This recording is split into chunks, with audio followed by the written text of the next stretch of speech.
The compound effect या पुस्तकाचा सारांश भाग 2 मध्ये आपल्या सर्वांचे स्वागत आहे. मित्रांनो, या पुस्तकाचा सारांश भाग 1 आपण जर पाहिला नसेल तर जरूर पहा आणि आपण जर नवीन असाल तर चॅनलला सबस्क्राइब जरूर करा.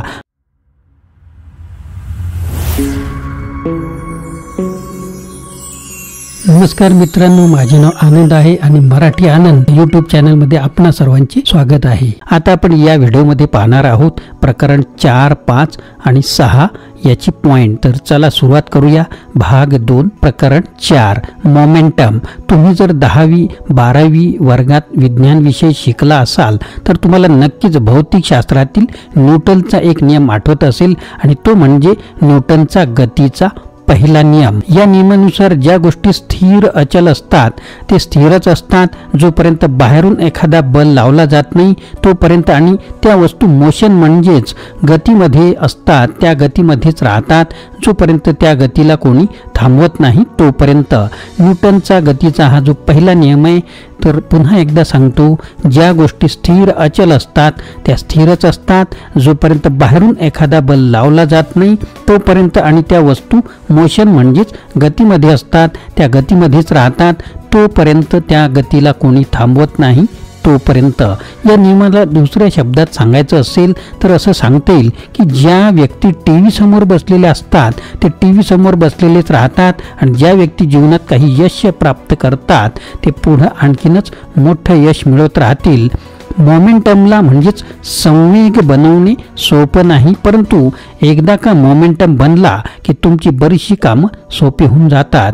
उदाहरणार्थ, जसं की तुमच्या लक्षात आलं असेल, जेव्हा तुम्ही लहान होता तेव्हा मेरी गो राऊंडवर खेळत असताना त्यावर तुमचे इतर काही मित्रही त्यावर उभे राहत होते आणि ओरडत होते की वेगाने फिरवा. तुमची सुरुवात सावकाश होती, परंतु तुम्ही त्यासाठी पूर्ण ताकदीने बल लावत होता आणि काही प्रयत्न केल्यानंतर ते अजून वेगाने फिरायला लागत असे. परंतु तुम्हाला ज्या वेगाने फिरवायचे होते त्या वेगासाठी तुम्हाला अजूनही वेगाने जोर देऊन फिरवावं लागत असे आणि तेव्हाच तुम्हाला त्यात यश येत होते. कोणत्याही गोष्टीला आत्मसात करताना असंच होत असतं. तुम्हाला छोटे पाऊल घेऊन सुरुवात करावी लागते, छोटीशी कृती करावी लागते. प्रगती हळूहळू होते, परंतु जेव्हा या नव्या सवयीला करता करता कालावधी जसा असा वाढत जातो तसा मोठा फरक येतो आणि तुमचे यश आणि परिणाम खूपच वेगाने कंपाऊंड व्हायला लागत असतात. अजून एक उदाहरण सांगायचं झाल्यास रॉकेटचे उदाहरण घेता येईल. जमिनीपासून वर आकाशात कक्षेत पोहोचण्यासाठी झेपावण्या अगोदर रॉकेट सुरुवातीच्या काही मिनिटात जितकी ऊर्जा खर्च करतो तितकी पूर्ण खेपेस सुद्धा लागत नसते. असे का होते? कारण रॉकेटला पृथ्वीची ओढ म्हणजेच गुरुत्वाकर्षण क्षेत्रातून बाहेर निघायचं असते. एकदा का तो वर पोहोचला की मग कक्षेत स्थिरावतो. तुमच्या जुन्या सवयी आणि परिस्थिती त्या रॉकेटला खाली ओढणाऱ्या गुरुत्वाकर्षण शक्तीसारखे असतात. सर्वच गोष्टी स्थिर राहू इच्छितात. तुम्हाला या गुरुत्वाकर्षणाला तोडायचं खूप मेहनत लागेल म्हणून. परंतु तेव्हा तुम्ही असे करण्यात जेव्हा यशस्वी व्हाल आणि तुम्हाला एक गती मिळेल, मोमेंटम मिळेल, तेव्हा तुम्हाला थांबविणे खूपच कठीण होईल. प्रकरण 5 इन्फ्लुएन्स. इन्फ्लुएन्स ज्या लोकांसोबत तुम्ही नेहमी वेळ घालवता त्यांना तुमचे रेफरन्स ग्रुप संदर्भ गट असे म्हणतात. एका अभ्यासानुसार हा अभ्यास समाज मानसशास्त्र डॉक्टर डेव्हिड यांच्यातर्फे केला गेला होता. त्यांना असं कळालं की तुमच्या मित्रांचा संदर्भ गट म्हणजेच रेफरन्स ग्रुप यांचं तुमच्या आयुष्यात मिळणाऱ्या यशात आणि अपयशात 95% पर्यंत वाटा असतो. आपल्याला हे समजून घ्यायला पाहिजे की आपण त्या 5 लोकांची सरासरी असतो ज्यांच्यासोबत आपण जास्तीत जास्त वेळ घालवत असतो. We are average of 5 people we live with. तुम्ही नकारात्मक व्यक्तींसोबत राहून सकारात्मक जीवन जगण्याचा विचार करू शकत नाही. जर तुमचे मित्र किंवा सोबती अशा गोष्टी करत असतील जे तुम्हाला आवडत नाही तर अशा वेळी अशा व्यक्तींसोबत तुम्हाला कमीत कमी वेळ घालवायचा आहे आणि काही नवीन मित्र गट शोधा ज्यांच्यासोबत तुम्ही वेळ घालू शकता, शिकू शकता. तुमच्या विकासात व यशात तुम्हाला वाटते ते योग्य आहेत अशांसोबत राहा. तुम्ही तुमच्या मित्रमंडळींना 3 भागात विभागू शकता: मर्यादित मंडळी, असंघटित मित्रमंडळी, विस्तारित मित्रमंडळी, तुम्हाला हे अगोदरपासूनच माहीत आहे की काही व्यक्ती अशा आहेत ज्यांच्यापासून तुम्हाला जीवनात नेहमीच दूर राहायचं आहे. हे सोपं नाही, परंतु हे खूप गरजेचंही आहे. तुम्हाला हे कठीण निर्णय घ्यावेच लागतील, जेणेकरून तुम्हाला त्यांच्या नकारात्मक प्रवाहाचा जास्त त्रास होणार नाही.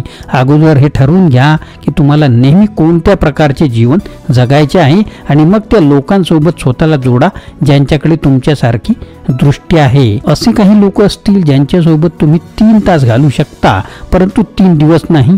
काही असे असतील ज्यांच्यासोबत तुम्ही 3 मिनिटे घालू शकता, परंतु 3 तास नाही. इथे लेखक स्वतःचे उदाहरण देतात. त्यांचा एक शेजारी आहे जो 3 मिनिटे घालू शकतात असा मित्र आहे. 3 मिनिटासाठी ते मजेत आनंदाने बोलू शकतात, परंतु 2-3 तासासाठी नाही.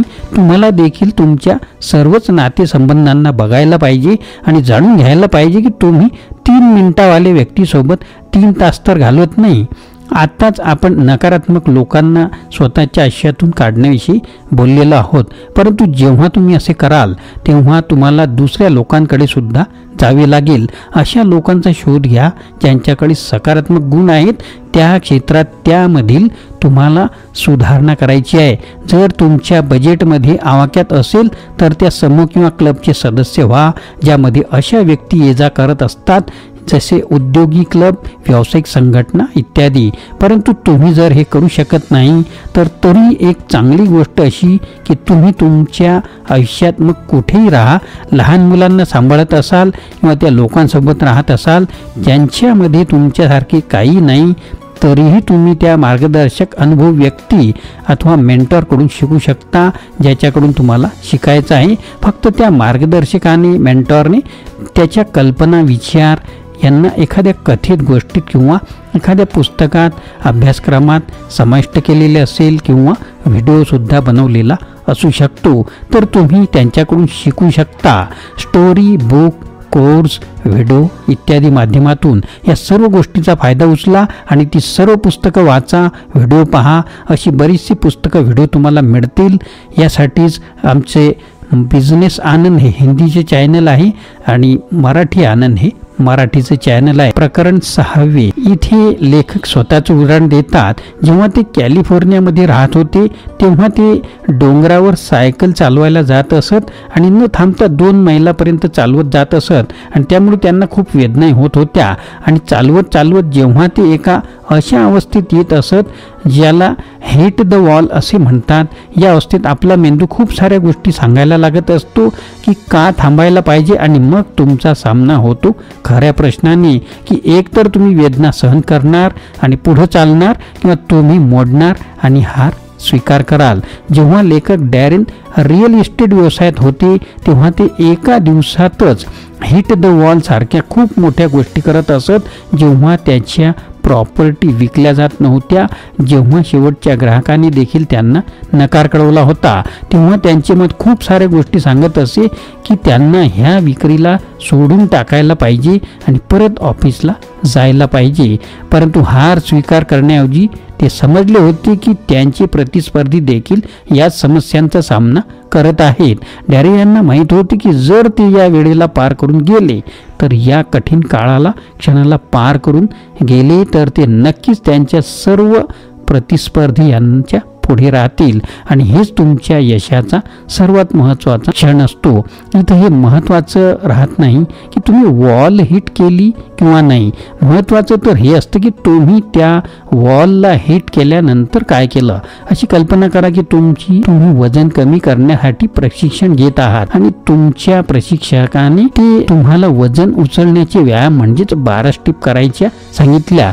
तुम्ही जर 12 स्टेप व्यायाम केला तर ठीक, असं करून तुम्ही ट्रेनरच्या अपेक्षा पूर्ण करत आहात. परंतु जेव्हा तुम्ही 12 स्टेप करता म्हणजेच तुम्ही तुमच्या कमाल टप्प्याला गाठता आणि यावरील 3 किंवा 5 स्टेप आणखीन करता, तेव्हा तुम्ही मागे केलेल्या 12 स्टेपच्या परिणामांचा प्रभाव द्विगुणित होतो, कित्येक पट वाढतो. म्हणजे तुम्ही जे जास्तीचे स्टेप केलेले आहे ते अधिक होणार नाही तर ते मल्टिप्लाय होतील. याचा अर्थ असा होतो की तुम्ही तुमच्या कमाल क्षमतेपेक्षा जास्त काम केलं आहे. मागील 12 स्टेप्स तुम्हाला तिथपर्यंत घेऊन आलेले आहेत। जी खरी वाढ आहे ती या 12 स्टेप्स नंतर होत असते।